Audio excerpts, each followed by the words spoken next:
Yeah. Oh, so you're not going to be here?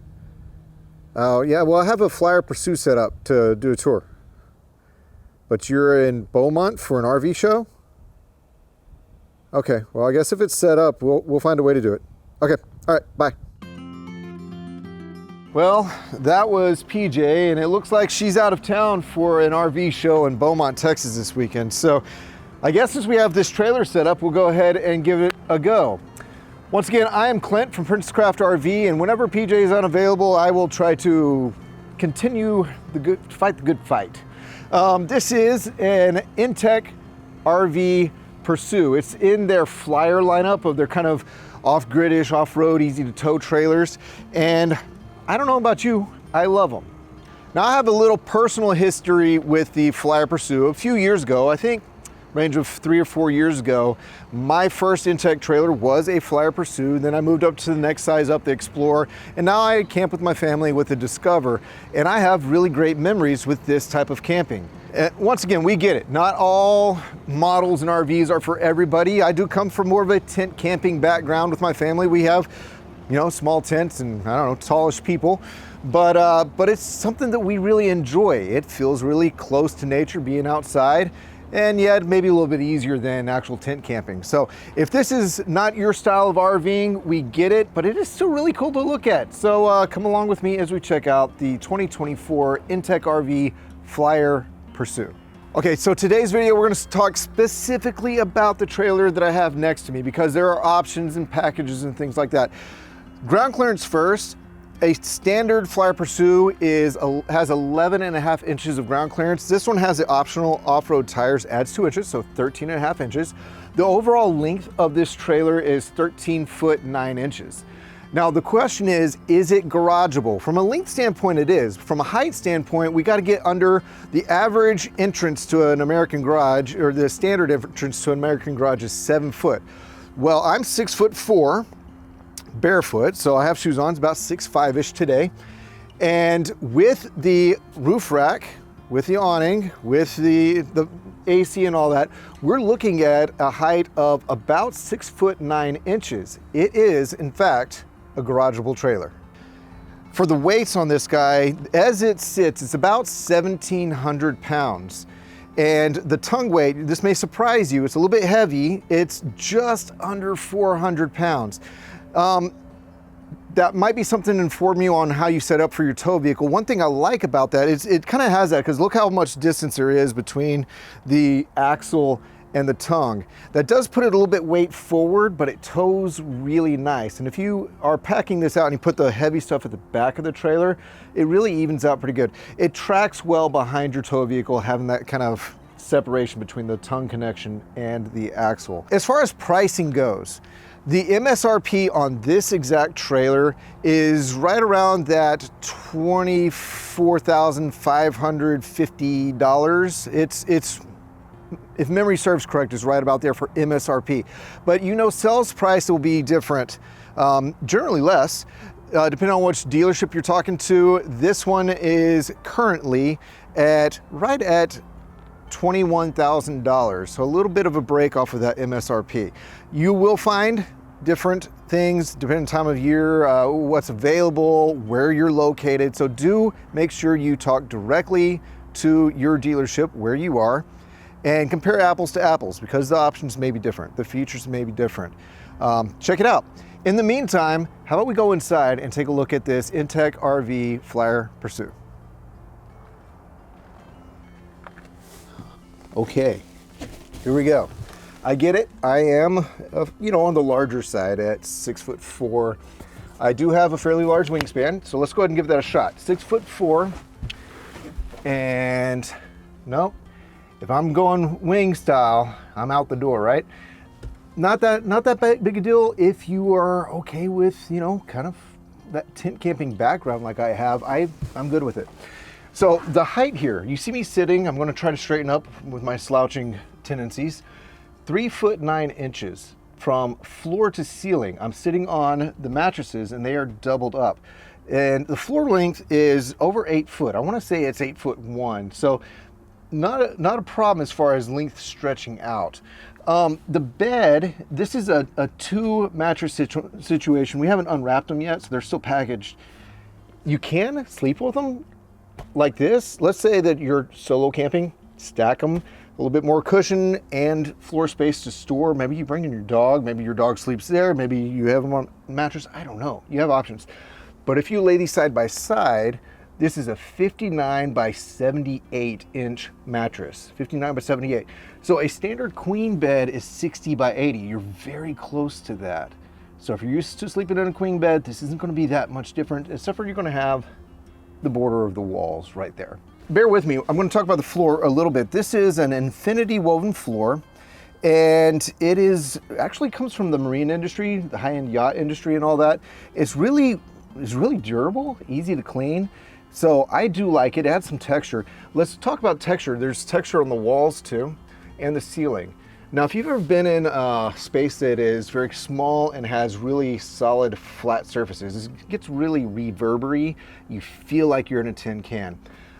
inTech for the longest time has used kind of this, I want to say felt-like carpeting, and it actually deadens a lot of those sound reflections, and I really appreciate that. It deadens the sound and the reflections, and it feels more secure, tighter.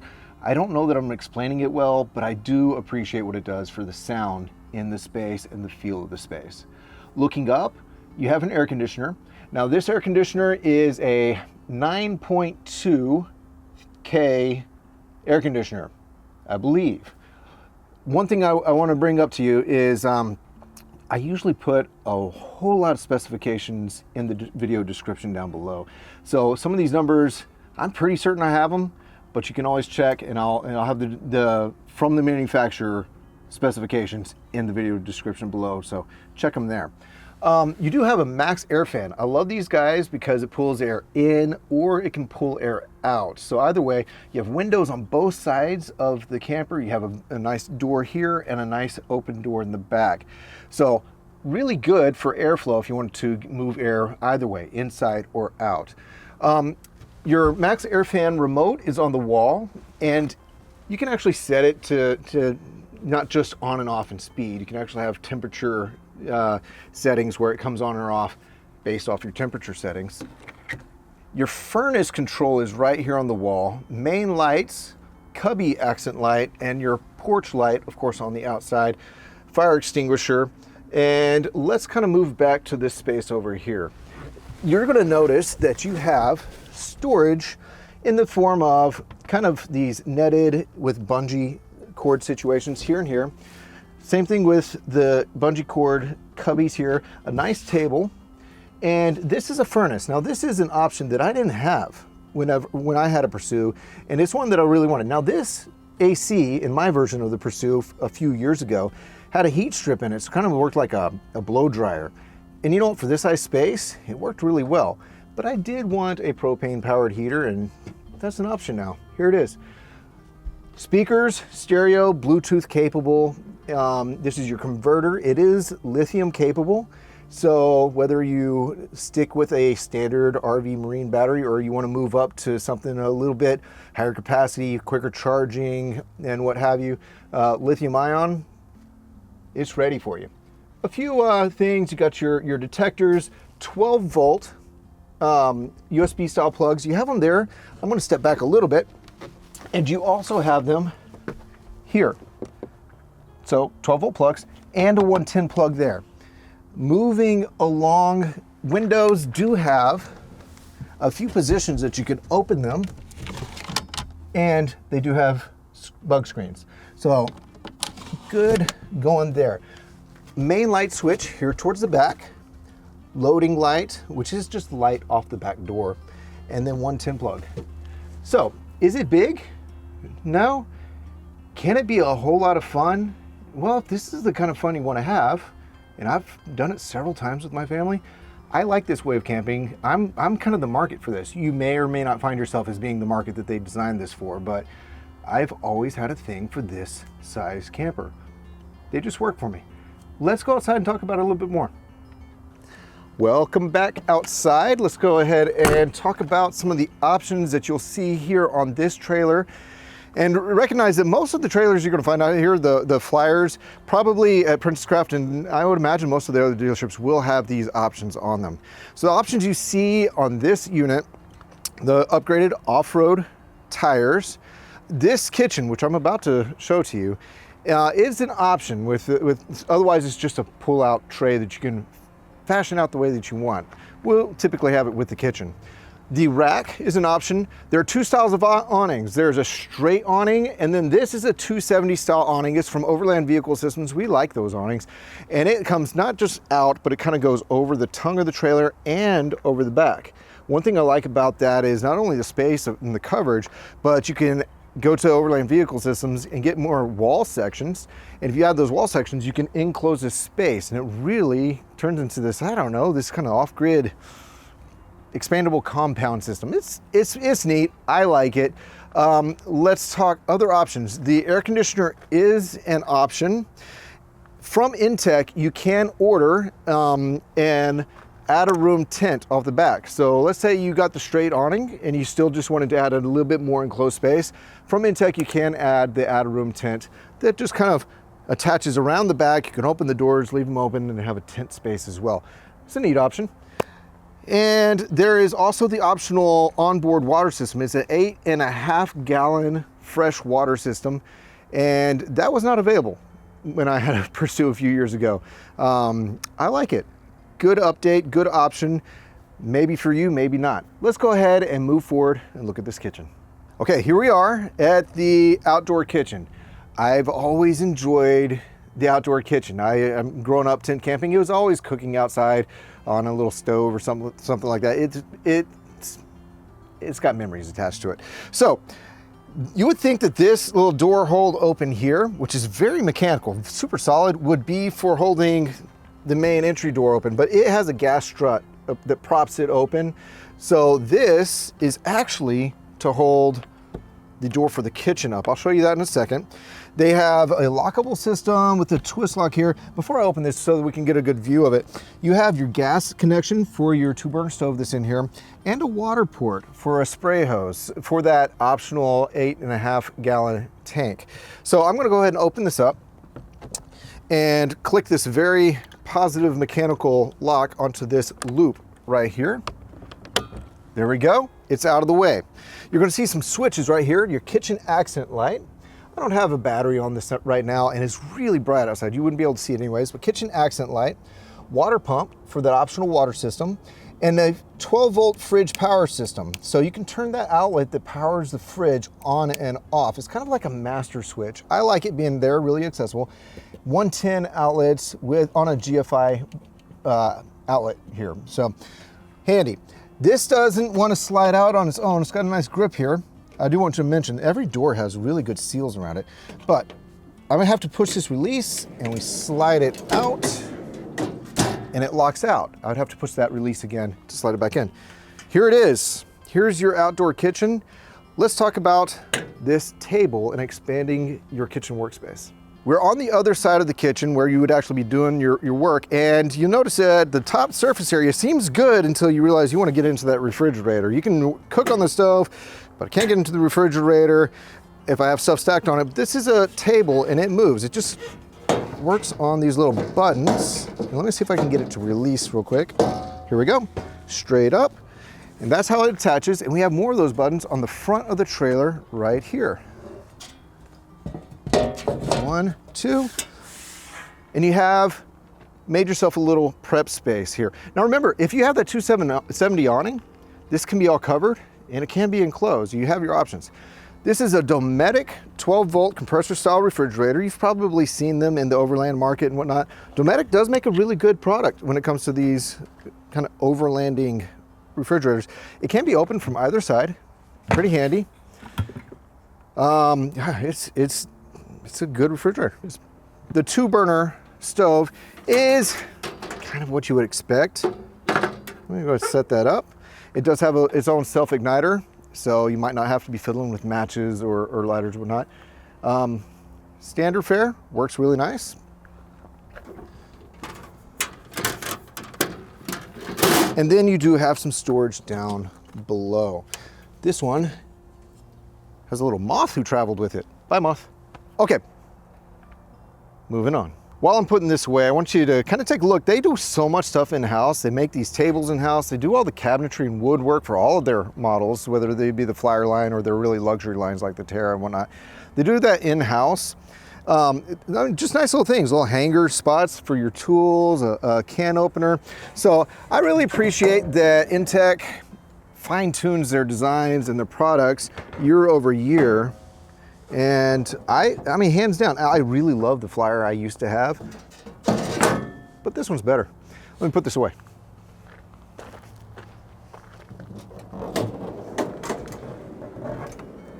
All right, you'll be able to tell some of the things that are different or upgraded on these Flyers just by the slight graphics changes, maybe the stripe and what have you. There are multiple colors here. You got a black option, a red option, a charcoal, a silver, and a white. Now, your charcoal and your silver and I believe your white are standard optional colors, but your red and your black are optional colors that they're a little bit more expensive, but I mean, if that really fits your setup, your tow truck, your vehicle, it is available to you, so check it out. Let's walk around back real quick. Another update that they did for the Flyer lineup in general, whether it be the smaller ones or the larger ones, is they added this little spoiler alert, spoiler, right on top here. So there was some need because the original one's a flat up and down surface, so it's a little bit more likely to have rain or whatever just kind of drip in, or even condensation. So this really helped out a lot. I think it's a good plan here. You do have an accessory hitch down here. And let's see what the weight of it is. Max capacity is 175 pounds. Now anything that is a mount or even a rack, like what you see on top here, they're going to be looking for safety, obviously. Safety and making sure it doesn't fail on you. They're going to post what is typically known as a dynamic weight. How much weight can it support while it's rumbling down the road and on a trail or something like that? So, in reference to the weight on the optional rack, you'll see that it has a max capacity of 250 pounds on this bar. They do a dynamic weight of 250 pounds for this bar and for that bar, so combined max capacity dynamic weight while you're traveling, they say that this, as it's set up, is 500 pounds. That may be all you need regardless, but let's say that you do have some a heavier rooftop tent. You know, you're camping with your whole family. Maybe you got 2 or 3 kids, and they go up in the treehouse situation up top.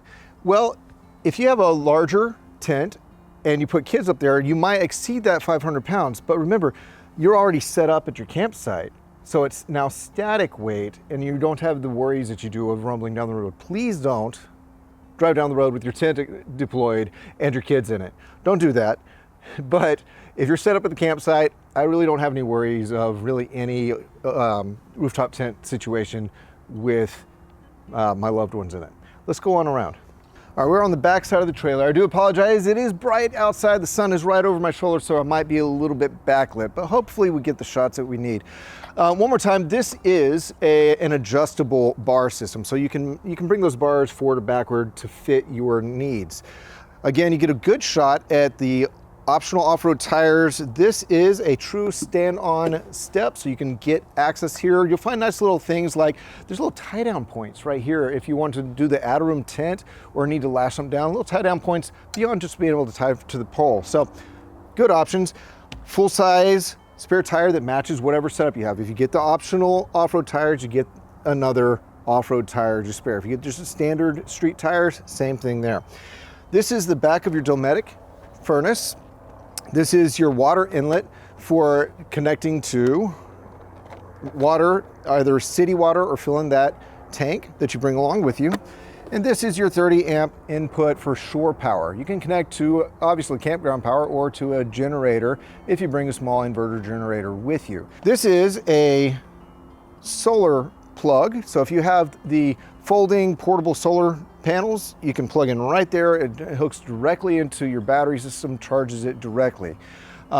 Pretty good way to go if you want to camp, put your trailer in the shade under the trees and put your solar panel in the sun. Let's head around to the tongue. Here we are. Okay, so you have just a few propane devices, your 2-burner stove and your furnace. Really, that's it. Well, here's your mount. It's a pretty sturdy mount. I have had no problems with them. And your 20-pound, I believe that converts to a 5-gallon tank. So 20-pound tank right there. This is your tongue box. In ABS plastic, you can lock it if you bring your own lock, mind you. And your battery box is right here with your battery shutoff switch. A few items that I'll see in here, I'll hold them up for you. Your trailer should come with its own 30 amp short cord. This is a fitting, a quick disconnect fitting so that you can connect to that water port near the kitchen. And it does come with, let me get this, one of those kind of collapsible hoses, handy. And of course your crank for your stabilizing jacks. They are not leveling jacks, they're just stabilizing jacks. You should understand that you level it with the tongue jack and with things under the tire, and you just stabilize it so it doesn't bounce around so much once you're at your campsite.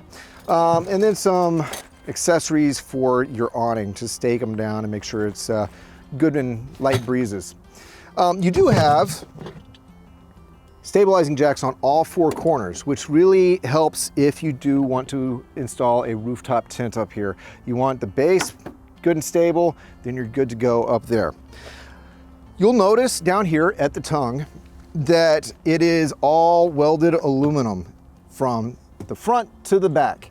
That's not just the frame underneath, it is the entire cage. So they in-house bring in raw aluminum bars, cut them to their engineered specifications, and weld them together, put them on an axle, and then they weld together an internal frame.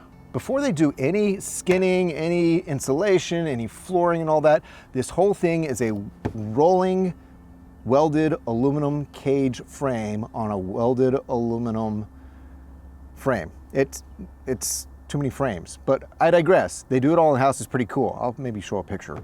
Okay, 2-inch ball, bogey wheel, and this one rotates up. I don't have to crank it all the way up or crank it all the way down or even remove the wheel. I just needed it enough up that I can swing it out of the way once I'm connected to my tow vehicle. I have always liked that. All right, let's finish up. That brings us to the close of this tour of the 2024 Flyer Pursuit from inTech RV. Do remember that you can find these all over the US and Canada. Make sure you're comparing apples to apples. And I do apologize that I am not PJ. She is still 100% the plan for this channel, but when it's our busy season, just trying to back her up. We'll try to get her in here for another video here soon. If you have questions, I'm sure I missed a few things. If you have questions, contact Princess Craft or whoever you need to contact. Look on the inTech RV website, and you know, I think that about does it. That'll do it for you? Okay, all right, we'll see you next time.